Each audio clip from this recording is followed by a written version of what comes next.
ਜੀ ਜੇ ਵਿਰੋਧੀਆਂ ਦੀ ਗੱਲ ਕੀਤੀ ਜਾਏ ਤਾਂ ਵਿਰੋਧੀਆਂ ਵੱਲੋਂ ਕਿਹੜੇ-ਕਿਹੜੇ ਮੁੱਦਿਆਂ ਤੇ ਸਰਕਾਰ ਨੂੰ ਘੇਰਨ ਦੀ ਪਹਿਲਾਂ ਹੀ ਵਿਉਂਤਬੰਦੀ ਤਿਆਰ ਕੀਤੀ ਗਈ ਹੈ, ਕਿਉਂਕਿ ਅਣਗਿਣਤ ਮੁੱਦੇ ਨੇ ਜੋ ਇਸ ਵੇਲੇ ਸਰਕਾਰ ਦੇ ਗਲੇ ਦੀ ਹੱਡੀ ਬਣੇ ਹੋਏ ਨੇ। ਭਾਵੇਂ ਉਹ 4.5 ਸਾਲ ਦੇ ਕਾਰਜਕਾਲ ਨੂੰ ਲੈ ਕੇ ਕਹਿ ਲਈਏ, ਭਾਵੇਂ ਉਹ ਵਾਅਦੇ ਜੋ ਸੱਤਾ ਦੇ ਵਿੱਚ ਆਉਣ ਤੋਂ ਪਹਿਲਾਂ ਕਾਂਗਰਸ ਪਾਰਟੀ ਨੇ ਕੀਤੇ ਸੀ, तमाम ਵਾਅਦਿਆਂ ਨੂੰ ਲੈ ਕੇ ਵੀ ਅੱਜ ਤੱਕ ਸਰਕਾਰ ਦੀ ਘੇਰਾਬੰਦੀ ਜਾਰੀ ਹੈ। देखो जिमें हुण मीत हेर गल कर रहे थे, वो कह रहे थे कि DAP की किड्डी वड्डी किल्लत है, किड्डी वड्डी कमी हैगी है, पर सरकार नूं जिहड़ी नज़र नहीं आ रही है। श्रोमणी अकाली दल ने कहा बेरोज़गारी भत्ता कित्थे है। श्रोमणी अकाली दल ने सवाल पाया कि जिहड़े किसान खुदकुशियां करके जिन्हां दा कर्जा यकदम माफ़ ते उन्हां नूं जिहड़ी है सहूलतां देण दी गल कही सी, परिवार नौकरी देण दी गल कीती सी, वो नौकरियां कित्थे ने, वो सहूलतां जिहड़ियां कित्थे ने, जिहड़े बेरोज़गारी भत्ता देण दी गल कीती सी, वो कित्थे ने, जिहड़े घर घर रोज़गार देण ਦੀ ਗੱਲ ਕੀਤੀ ਸੀ ਉਹ ਕਿੱਥੇ ਹੈ, ਜਿਹੜੇ ਸਮਾਰਟਫੋਨ ਦੇਣ ਦੀ ਗੱਲ ਕੀਤੀ ਸੀ ਉਹ ਕਿੱਥੇ ਹੈ, ਜਿਹੜੀ ਆਟਾ ਦਾਲ ਦੇ ਨਾਲ ਖੰਡ ਘਿਓ ਸ਼ੱਕਰ ਦੇਣ ਦੀ ਗੱਲ ਕੀਤੀ ਸੀ ਉਹ ਕਿੱਥੇ ਹੈ। ਅਜਿਹੇ ਉਹ तमाम ਵਾਅਦੇ ਦੇ ਉੱਤੇ ਅੱਜ ਵੀ ਜਿਹੜੀ ਹੈ ਪੰਜਾਬ ਦੀ ਸਰਕਾਰ ਘਿਰੀ ਹੋਈ ਹੈ। ਭਾਵਾਂ ਦੀ ਆ ਕੇ ਵੱਡੇ ਐਲਾਨ ਜ਼ਰੂਰ ਕੀਤੇ ਗਏ, ਬਿਜਲੀ ਦੇ ਵਿੱਚ ਕਟੌਤੀ ਕਰਨ ਦੀ ਗੱਲ ਕਹੀ ਗਈ ਹੋਵੇ, ਜਿਹੜੇ ਕੱਚਿਆਂ ਨੂੰ ਪੱਕੇ ਕਰਨ ਦੀ ਗੱਲ ਕੀਤੀ ਗਈ ਹੋਵੇ, ਜਿਹੜੇ ਕਈ ਮੁਲਾਜ਼ਮ ਧਰਨਿਆਂ ਦੇ ਉੱਤੇ ਸੀਗੇ ਜਾਂ ਟੀਚਰ ਧਰਨਿਆਂ ਦੇ ਉੱਤੇ ਸੀ ਉਹਨਾਂ ਦੀ ਵੈਕੈਂਸੀ ਕ੍ਰੀਏਟ ਕਰਨ ਦੀ ਗੱਲ ਕੀਤੀ ਗਈ ਹੋਵੇ, ਜਾਂ ਰੇਤੇ 5.5 रुपए फुट की गल की गई होवे, पर लगता नहीं कि जिहड़ी सरकार विरोधियों के उन्होंने सवालों तो बच सकूगी। जिहड़े सवाल ना केवल विरोधी तो आम सारे लोग भी खड़े करते हैं, जिहड़ी वो वायदे की फहरिस्त ही बहुत लंबी सी, उहदे विच बहुत सारे अजिहे वायदे सी। उहदे विच मैं एक गल तुहाडे नाल अमृता साझी करना चाहुंदा, उहदे विच जिहड़ी आर्मड फोर्स हुंदी है, जिहड़ी कि PAP जिहड़ी कि पंजाब आर्मड पुलिस है, उहनूं लैके भी जेकर असीं याद होवे तुहानूं जिहड़ा एक चोण मैनीफेस्टो जारी होया सी, 49 नंबर सफ़े के उत्ते भी गल की गई सी कि उन्होंने ਜ਼ਿਲ੍ਹਿਆਂ ਦੇ नंबर दिते जाणगे, ਜ਼ਿਲ੍ਹਿਆਂ ਦੇ ਵਿੱਚ पोस्टिंग की जाऊगी। हले तक वो भी गल नहीं हुई। सो अजिहे अनेकां हज़ारां मुद्दे आ ਜਿਹੜੇ ਮੁੱਦੇ ਜਿਹੜੇ ਵਾਅਦੇ ਆ ਜਿਹੜੇ ਉਹ ਵਫਾ ਉਸ ਤਰੀਕੇ ਨਾਲ ਨਹੀਂ ਹੋਏ ਜਿਸ ਮਨਸ਼ਾ ਦੇ ਨਾਲ, ਜਿਸ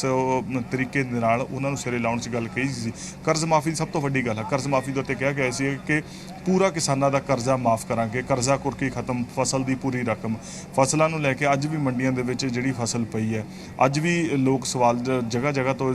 ਕਰ ਰਹੇ ਆ ਕਿ ਅੱਜ ਵੀ ਉਹਨਾਂ ਦੀ ਕੁਰਕੀ ਹੁੰਦੀ ਹੈ। ਜਿਹੜੀ ਕਰਜ਼ ਮਾਫੀ ਦੀ ਗੱਲ ਕਹੀ ਸੀ, ਕਿੰਨੇ ਹੀ ਕਿਸਾਨ ਅੱਜ ਸਵੇਰੇ ਸ਼੍ਰੋਮਣੀ ਅਕਾਲੀ ਦਲ ਨਾਲ ਜਿਹੜਾ ਮਾਰਚ ਕਰਕੇ ਵਿਧਾਨ ਸਭਾ ਤੱਕ ਪਹੁੰਚੇ, ਉਹਨਾਂ ਦੇ ਨਾਲ ਸੀਗੇ ਕਿ ਅਸੀਂ ਆਪਣੇ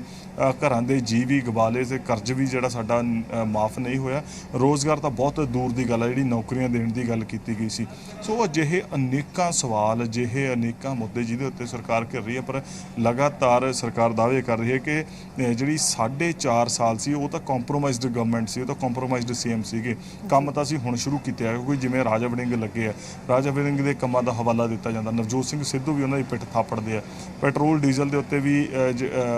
ਸਰਕਾਰ ਨੇ ਆਪਣੀ ਵਾਹਵਾ ਕਰਾਈ ਹੈ ਕਿ ਅਸੀਂ ਸਭ ਤੋਂ ਘੱਟ ਜਿਹੜੇ ਆ ਉਹ ਰੇਟ ਕੀਤੇ ਆ, ਔਰ ਬਿਜਲੀ ਦੇ ਮੁੱਦੇ 'ਤੇ ਉਹਨਾਂ ਨੇ ਕਿਹਾ ਕਿ ਅਸੀਂ ਸਭ ਤੋਂ ਸਸਤੀ ਬਿਜਲੀ ਦੇਣ ਵਾਲਾ ਅਸੀਂ ਜਿਹੜਾ ਹੈਗਾ ਉਹ ਸੂਬਾ ਬਣਿਆ, ਔਰ ਜਿਹੜੀ ਲਾਲ ਲਕੀਰ ਵਾਲਾ ਫੈਸਲਾ ਲਿਆ ਸਰਕਾਰ, ਉਹਦੇ ਉੱਤੇ ਵੀ ਆਪਣੀ ਪਿੱਠ ਥਾਪੜ ਰਹੀ ਹੈ। ਸੋ ਸਰਕਾਰ ਆਪਣੇ ਤਰੀਕੇ ਨਾਲ ਪਿੱਠ ਥਾਪਣ ਦੇ ਉੱਤੇ ਤੇ ਕੰਮ ਕਰਨ ਦੇ ਉੱਤੇ ਲੱਗੀ ਹੋਈ ਹੈ, ਪਰ ਲਗਾਤਾਰ ਜਿਹੜੇ ਸਵਾਲ ਖੜੇ ਹੋ ਰਹੇ ਆ, ਔਰ ਜਿਹੜੀ ਅੰਦਰ ਤਕਰਾਰ ਚੱਲ ਰਹੀ ਸੀਗੀ, ਤਕਰੀਰ ਦੇ ਨਾਲੋਂ ਨਾਲ ਅੰਮ੍ਰਿਤਾ ਜਿਹੜੀ ਤਕਰਾਰ ਚੱਲ ਰਹੀ ਸੀ, ਉਹਦੇ ਵਿੱਚ ਕੈਬਨਿਟ ਮੰਤਰੀ ਰਾਜਾ ਵੜਿੰਗ ਨੇ ਅਕਾਲੀ ਦਲ ਨੂੰ ਕਿਹਾ ਕਿ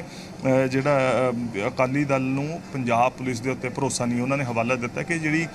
ਹਰਸਿਮਰਤ ਕੌਰ ਬਾਦਲ ਤੇ ਸੁਖਬੀਰ ਬਾਦਲ ਨੂੰ ਜਿਹੜੀ ਫੋਰਸ ਮਿਲੀ ਹੈ ਉਹ ਸੈਂਟਰ ਦੀ ਸਿਕਿਉਰਿਟੀ ਹੈ। ਮਜੀਠੀਆ ਦੇ ਕੋਲ ਵੀ ਕੇਂਦਰ ਦੇ ਸੁਰੱਖਿਆ ਬਲ ਨੇ, ਔਰ ED ਦੇ ਕੇਸ ਦੇ ਕਰਕੇ ਇਹਨਾਂ ਭਾਜਪਾ ਦੇ ਨਾਲ ਰਿਸ਼ਤਾ ਟੁੱਟਿਆ, ਉਹਨਾਂ ਦੀ ਸੁਰੱਖਿਆ ਜਿਹੜੀ ਆ ਉਹ ਵਾਪਸ ਲੈ ਲਈ ਹੈ। ਰਾਜਾ ਵੜਿੰਗ ਨੇ ਵੀ ਸ਼ਬਦੀ ਵਾਰ ਕੀਤੀ ਹੈ ਨਵਜੋਤ ਸਿੰਘ ਸਿੱਧੂ ਦੇ ਨਾਲੋਂ ਨਾਲ। ਰਾਜਾ ਵੜਿੰਗ ਵੀ ਪਿੱਛੇ ਨਹੀਂ ਰਹੇ। ਰਾਜਾ ਵੜਿੰਗ ਦੀ ਨਵਜੋਤ ਸਿੰਘ ਸਿੱਧੂ ਜ਼ਰੂਰ ਪਿੱਠ ਥਾਪੜਦੇ ਨੇ, ਹਾਲਾਂਕਿ ਹੋਰਾਂ ਦੇ ਉੱਤੇ ਨਵਜੋਤ ਸਿੰਘ ਸਿੱਧੂ ਪਿਛਲੇ ਸਮੇਂ ਦੇ ਵਿੱਚ ਇੱਕੋ ਪਾਰਟੀ ਦੀ ਦੂਸਰੀ ਸਰਕਾਰ ਦੇ ਉੱਤੇ ਤੰਜ਼ ਕਰਨ ਤੋਂ ਗੁਰੇਜ਼ ਨਹੀਂ ਕਰਦੇ, ਚਾਹੇ ਚਰਨਜੀਤ ਚੰਨੀ ਹੋਣ, ਚਾਹੇ ਸੁਖਜਿੰਦਰ ਰੰਧਾਵਾ ਹੋਣ, ਚਾਹੇ ਉਹ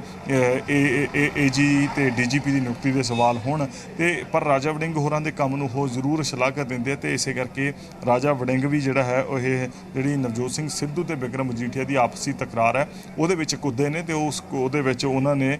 ਸਿੱਧੇ ਕਿਹਾ ਕਿ ਇਹ ਸਿਰਫ ਤੇ ਸਿਰਫ ਡਰਾਮਾ ਹੋ ਰਿਹਾ ਹੈ। ਜਦੋਂ ਆਲ ਪਾਰਟੀ ਮੀਟਿੰਗ ਸੀ ਉਦੋਂ ਤੁਹਾਡੇ ਪ੍ਰਧਾਨ ਨੂੰ ਆਉਣਾ ਚਾਹੀਦਾ ਸੀ, ਉਦੋਂ ਤੁਹਾਡੇ ਪ੍ਰਧਾਨ ਕਿਉਂ ਨਹੀਂ ਆਏ ਹੈਗੇ? ਇਹ ਤਾਂ ਸਿਰਫ ਤੁਸੀਂ ਹੁਣ ਇੱਥੇ ਮਹਿਜ਼ ਜਿਹੜਾ ਡਰਾਮਾ ਕਰ ਰਹੇ ਹੋ। ਔਰ ਜਿਹੜੀ ਉਹਨਾਂ ਕਿਹਾ ਕਿ ਪੰਜਾਬ ਪੁਲਿਸ ਦੇ ਜਵਾਨਾਂ ਦੇ ਉੱਤੇ ਜੋ ਸੁਖਜਿੰਦਰ ਰੰਧਾਵਾ ਹੋਰਾਂ ਨੇ ਕਿਹਾ, ਜਿਨ੍ਹਾਂ ਦੀ ਕਾਬਲੀਅਤ ਦੇ ਉੱਤੇ ਕਿਸੇ ਨੂੰ ਸ਼ੱਕ ਨਹੀਂ, ਜਿਨ੍ਹਾਂ ਦੇ ਹੌਸਲੇ ਦੇ ਹਰ ਕੋਈ ਸੋਲੇ ਗਾਉਂਦੇ ਆ, ਇਹ ਉਹਨਾਂ ਦੀ ਤੋਹੀਨ ਹੈ, ਉਹਨਾਂ ਦੀ ਸ਼ਾਨ ਬਿਆਨ ਦੇ ਖਿਲਾਫ ਹੈ ਕਿ BSF ਨੂੰ 50 ਕਿਲੋਮੀਟਰ ਦਾ ਦਾਇਰਾ ਦੇ ਦੇਣਾ। ਉਹਨਾਂ ਨੇ ਕਿਹਾ ਕਿ ਸਿੱਧਾ ਸਿੱਧਾ ਸੰਘੀ ਢਾਂਚੇ ਦੇ ਖਿਲਾਫ ਹੈ, ਜਿਹਦੇ ਉੱਤੇ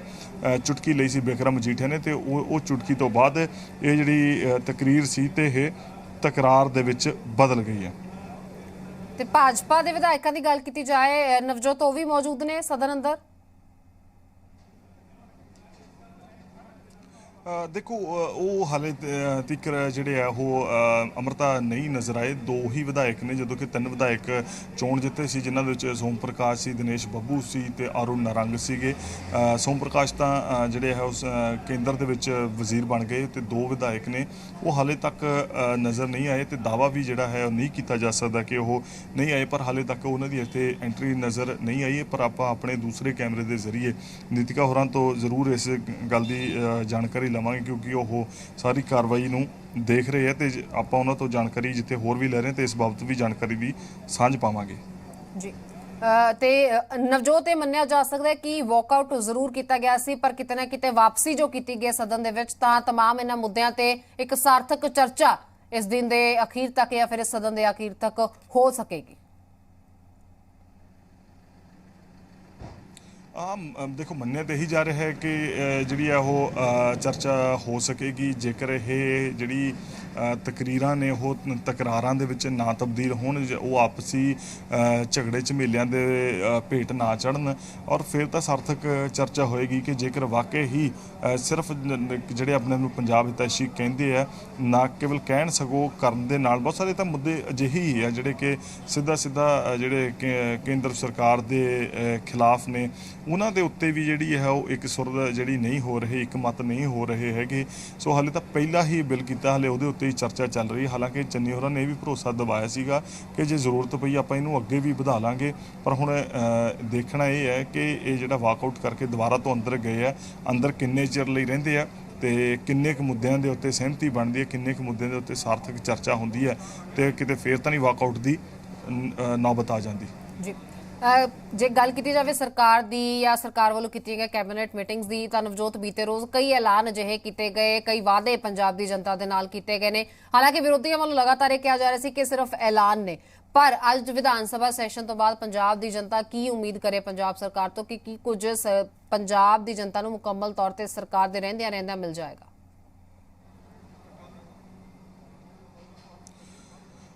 ਦੇਖੋ ਜਿਹੜੀ ਇੱਕ ਤਾਂ ਬਿਜਲੀ ਦੇ ਬਿੱਲ ਘਟਾਉਣ ਦੀ ਗੱਲ ਕੀਤੀ ਸੀ, ਉਹ ਬਿੱਲ ਜਿਹੜਾ ਲੈ ਕੇ ਆਊਗਾ ਤੇ ਉਹ ਲੋਕਾਂ, ਹਾਲਾਂਕਿ ਜਿੰਨੇ ਕੈਬਨਿਟ ਦੇ ਵਿੱਚ ਮੁੱਦੇ ਲਿਆਂਦੇ ਗਏ, ਜਿੰਨੇ ਵੀ ਐਲਾਨ ਕੀਤੇ ਗਏ, ਜਿੰਨੇ ਵੀ ਇਹ ਕਿਹਾ ਕਿ ਲੋਕਾਂ ਦੇ ਪੱਖ ਦੀ ਗੱਲ ਕੀਤੀ ਗਈ, ਉਹ ਗੱਲ ਇਹ ਕਹੀ ਗਈ ਕਿ ਤੁਰੰਤ ਪ੍ਰਭਾਵ ਤੋਂ ਜਿਹੜੇ ਹੈ ਜਿਸ ਦਿਨ ਐਲਾਨ ਕੀਤਾ ਗਿਆ ਉਸੇ ਰਾਤ ਜਿਹੜਾ ਤੁਰੰਤ ਲਾਗੂ ਕਰਨ ਦੀ ਉਹਨਾਂ ਨੇ ਗੱਲ ਕਹੀ ਹੈ। ਪਰ ਹੁਣ ਜਦੋਂ ਬਿੱਲ ਜਿਹੜੇ ਹੈ ਟੇਬਲ ਹੋ ਜਾਣਗੇ, ਕਈ ਚੀਜ਼ਾਂ ਦੇ ਜਦੋਂ ਕਾਨੂੰਨ ਬਣ ਜਾਣਗੇ ਤੇ ਜਦੋਂ ਜਿਹੜਾ ਚੀਜ਼ ਕਾਨੂੰਨ ਦੇ ਤੌਰ ਦੇ ਉੱਤੇ ਆ ਜਾਵੇ, ਉਹ ਤਾਂ ਯਕੀਨਨ ਤੌਰ ਲੋਕਾਂ ਦੇ ਉੱਤੇ ਜਿਹੜੀ ਹੈ ਪੱਕੀ ਤੌਰ ਦੇ ਉੱਤੇ ਹੋ ਜਾਂਦੀ ਹੈ, ਪਰ ਉਹ ਲਾਗੂ ਹੁੰਦੀ ਹੈ ਜਾਂ ਨਹੀਂ ਹੁੰਦੀ, ਕਿਉਂਕਿ ਵਿੱਚ ਆਵਾਜ਼ ਇਹ ਵੀ ਸੁਣਨ ਨੂੰ ਮਿਲ ਰਹੀ ਹੈ ਜੇਕਰ ਰੇਤਾ 5.5 ਰੁਪਏ ਜਿਹੜਾ ਹੈ ਉਹ ਜਿਹੜਾ ਖੱਡ ਤੋਂ ਚੱਕਣ ਦੀ ਗੱਲ ਕੀਤੀ ਗਈ ਹੈ, ਪਰ ਕਈ ਲੋਕ ਸਵਾਲ ਖੜੇ ਕਰ ਰਹੇ ਆ ਕਿ ਆਖਰ ਇਹ ਪੋਸੀਬਲ ਕਿਵੇਂ ਹੋਊਗਾ ਕਿ ਖਰਚਾ ਹੀ ਇੰਨਾ ਹੈ,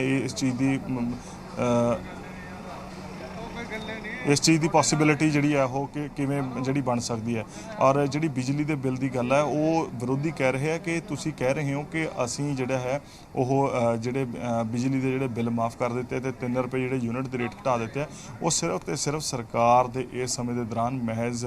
ਇੱਕ ਬਿੱਲ ਜਿਹੜਾ ਆਊਗਾ, ਕਿਉਂਕਿ 2 ਮਹੀਨੇ ਦਾ ਸਰਕਲ ਚੱਲਦਾ ਪੰਜਾਬ ਦੇ ਵਿੱਚ, 2 ਮਹੀਨੇ ਦਾ ਇਕੱਠਾ ਬਿੱਲ ਆਉਂਦਾ ਤੇ ਇੱਕ ਬਿੱਲ ਆਊਗਾ ਤੇ ਸਰਕਾਰ ਨੂੰ ਪਤਾ ਹੈ ਕਿ ਅਗਲੀ ਵਾਰ ਉਹਨਾਂ ਨੇ ਆਉਣਾ ਨਹੀਂ, ਇਹ ਤੇ ਜਾਣ ਬੁੱਝ ਕੇ ਅਜਿਹੇ ਜਿਹੜੇ ਐਲਾਨ ਕਰ ਰਹੇ ਆ। ਜੇਕਰ 36000 ਕੱਚੇ ਮੁਲਾਜ਼ਮ ਪੱਕੇ ਕਰਨ ਦੀ ਗੱਲ ਹੈ ਤਾਂ ਉਹਦੇ ਉੱਤੇ ਕੱਚੇ ਮੁਲਾਜ਼ਮਾਂ ਦੀ ਇੱਕ ਖਾਸ ਸਟੋਰੀ ਮੈਂ ਕੱਲ ਕੀਤੀ ਸੀਗੀ, ਉਹਦੇ ਵਿੱਚ ਤੁਸੀਂ ਸ਼ਾਇਦ ਵੇਖਿਆ ਸੁਣਿਆ ਹੋਵੇਗਾ। ਉਹਨਾਂ ਨੇ ਕਿਹਾ ਕਿ 36000 ਮੁਲਾਜ਼ਮ ਕੱਚੇ ਜਿਹੜੇ ਆ ਉਹ ਪੱਕੇ ਕਿਸੇ ਵੀ ਹਾਲ 'ਚ ਨਹੀਂ ਹੋ ਸਕਦੇ। ਜਿਹੜਾ ਕਲੌਜ਼ ਰੱਖਿਆ ਵਿੱਚ 10 ਸਾਲ ਦਾ ਕਲੌਜ਼ ਰੱਖਿਆ, ਹਰ ਬੰਦੇ ਨੇ ਅੱਜ ਦਾ 10 ਸਾਲ ਪੂਰੇ ਨਹੀਂ ਕਰ ਲੈਣੇ, ਭਾਵੇਂ ਉਹਨਾਂ ਨੇ ਕਹਿ ਦਿੱਤਾ ਕਿ ਇਹ ਯਕਦਮ ਅੱਜ ਤੋਂ ਹੀ ਜਿਹੜਾ ਹੈ ਇਹ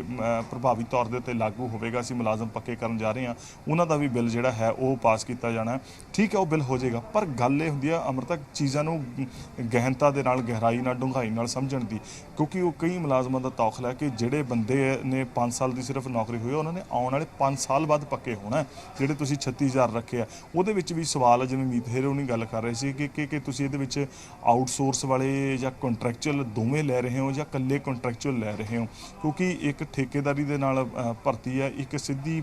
ਭਰਤੀ, ਇੱਕ ਬਾਹਰੀ ਜਿਹੜੀ ਭਰਤੀ ਹੈਗੀ ਹੈ। ਸੋ ਉਹਨਾਂ ਨੇ ਕਿਹਾ ਜਿਹੜੇ 5 ਸਾਲ ਬਾਅਦ ਪੱਕੇ ਹੋਣਗੇ, 5 ਸਾਲ ਬਾਅਦ ਕੀ ਪਤਾ ਕਿਹੜੀ ਸਰਕਾਰ ਆਵੇਗੀ, ਉਹਦੇ ਕੀ ਫੈਸਲੇ ਹੋਣਗੇ, ਉਹਦੀ ਕੀ ਰੀਤੀ ਹੋਏਗੀ, ਕੀ ਸਾਨੂੰ ਦੁਬਾਰਾ ਧਰਨੇ ਲਾਉਣੇ ਪੈਣਗੇ, ਸਾਨੂੰ ਫੇਰ ਧਰਨੇ ਲੜਾਈਆਂ ਕਰਨੀਆਂ ਪੈਣਗੀਆਂ, ਫੇਰ ਕੁਰਬਾਨੀਆਂ ਦੇਣੀਆਂ ਪੈਣਗੀਆਂ। ਸੋ ਉਹਨਾਂ ਦੀ ਵੀ ਗੱਲ ਠੀਕ ਹੈ ਕਿ ਆਲਰੇਡੀ ਜਦੋਂ 3 ਸਾਲ ਦਾ ਪ੍ਰੋਬੇਸ਼ਨ ਪੀਰੀਅਡ ਰੱਖਿਆ ਹੋਇਆ ਤਾਂ 10 ਸਾਲ ਦਾ ਕਲੌਜ਼ ਰੱਖਣ ਦੀ ਕੀ ਗੱਲ ਸੀ। ਸੋ ਇਹ ਜਦੋਂ ਇਹਦੇ ਉੱਤੇ ਚਰਚਾ ਹੋਊਗੀ ਤਾਂ ਇਹਦੇ ਉੱਤੇ ਇਹ ਸਵਾਲ ਵੀ ਜਿਹੜੇ ਵਿਰੋਧੀਆਂ ਦੇ ਵੱਲੋਂ ਜ਼ਰੂਰ ਚੱਕੇ ਜਾਣਗੇ। ਸੋ ਜਿਹੇ ਜਿੰਨੇ ਵੀ ਫੈਸਲੇ ਲਏ ਗਏ ਆ ਉਹਨਾਂ ਦੇ ਉੱਤੇ ਸਵਾਲ ਜਿਹੜੇ ਆ ਉਹ ਕਾਫੀ ਖੜੇ ਹੋ ਰਹੇ ਆ, ਪਰ ਸਰਕਾਰ ਕਹਿ ਰਹੀ ਹੈ ਕਿ ਅਸੀਂ ਬਹੁਤ ਸੋਚ ਸਮਝ ਕੇ ਲੋਕਾਂ ਦੀ ਭਲਾਈ ਦੇ ਲਈ ਇਹ ਫੈਸਲੇ ਲੈ ਰਹੇ ਹਾਂ। ਹਾਲਾਂਕਿ ਕਈ ਫੈਸਲੇ ਲੋਕਾਂ ਨੂੰ ਪਸੰਦ ਵੀ ਆ ਰਹੇ ਨੇ, ਪਰ ਬਹੁਤੇ ਫੈਸਲਿਆਂ ਦੇ ਉੱਤੇ ਇੱਕ ਗੱਲ ਕਹੀ ਜਾ ਰਹੀ ਹੈ ਕਿ ਸਿਰਫ ਤੇ ਸਿਰਫ ਇਹ ਲੋਕ ਲੁਭਾਵਣੇ ਫੈਸਲੇ ਜਿਹੜੇ ਹੈਗੇ ਆ ਉਹ ਸਿਰਫ ਤੇ ਸਿਰਫ ਆਉਂਦੀਆਂ ਵਿਧਾਨ ਸਭਾ 2022 ਦੀਆਂ ਚੋਣਾਂ ਨੂੰ ਮੁੱਖ ਰੱਖਦਿਆਂ ਲਏ ਜਾ ਰਹੇ ਨੇ, ਜਦੋਂ ਕਿ ਟੀਚਾ ਕੁਝ ਹੋਰ ਹੈ, ਨਿਸ਼ਾਨਾ ਕੁਝ ਹੋਰ ਹੈ, ਸੋਚ ਕੁਝ ਹੋਰ ਹੈ ਤੇ ਨੀਅਤ ਕੁਝ ਹੋਰ ਹੈ। ਬਿਲਕੁਲ ਨਵਜੋਤ, ਆਵਾਂਗੇ ਤੁਹਾਡੇ ਕੋਲ। ਫਿਲਹਾਲ ਹੁਣ ਤੱਕ ਦੀ ਜਾਣਕਾਰੀ ਦੇ ਲਈ ਤੁਹਾਡਾ ਬਹੁਤ ਬਹੁਤ ਸ਼ੁਕਰੀਆ। ਸੋ ਕਈ ਮੁੱਦੇ ਨੇ ਜਿਨ੍ਹਾਂ ਤੇ ਬਹਿਸ ਜਾਰੀ ਹੈ। ਫਿਲਹਾਲ BSF ਦੇ ਮੁੱਦੇ ਨੂੰ ਲੈ ਕੇ ਬਿੱਲ ਜੋ ਹੈ ਪਾਸ ਕਰ ਦਿੱਤਾ ਗਿਆ।